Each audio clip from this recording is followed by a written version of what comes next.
Hi, we're trying to build up this expression here, starting from the x. So we're basically asking if you start from this x right here, what is done to this x first, according to the order of operations?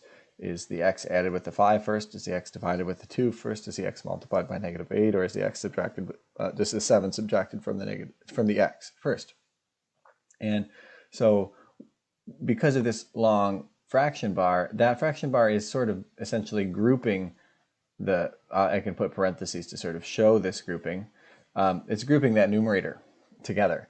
And so we know from the order of operations you have to do what's in that grouping symbol first. As a result, it can't be the 2. The divide by 2 can't be the first thing. And the subtract 7 can't be the first thing.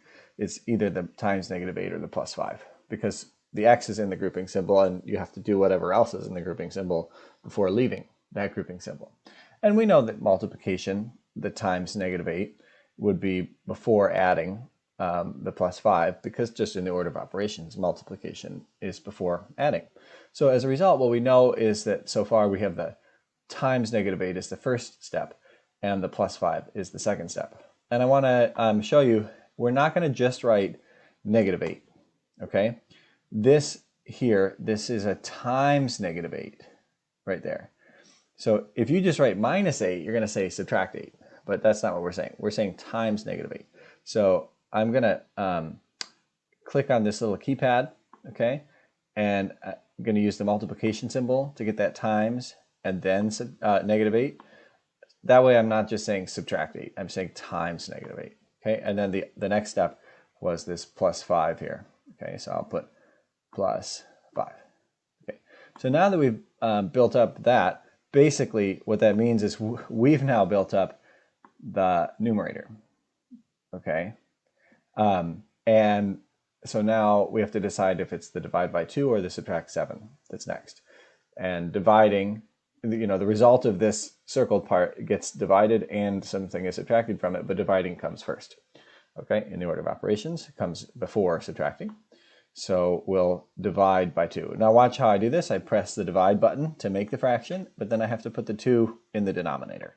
So put it down there, okay? And then subtract 7. And we can check our build steps. And it says the build phase is done. So we got that right, okay?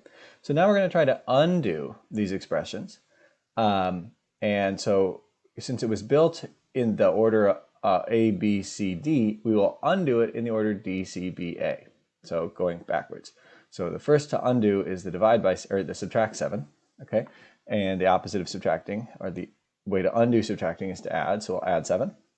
And here you are required to show how these undo each other. So subtracting 7 and then adding 7 undoes each other, because -7 plus 7 makes 0. So this basically becomes this expression, -8x squared plus 5, or divided by 2, plus 0. And so the plus 0 doesn't change anything or doesn't do anything, so we just get rid of it.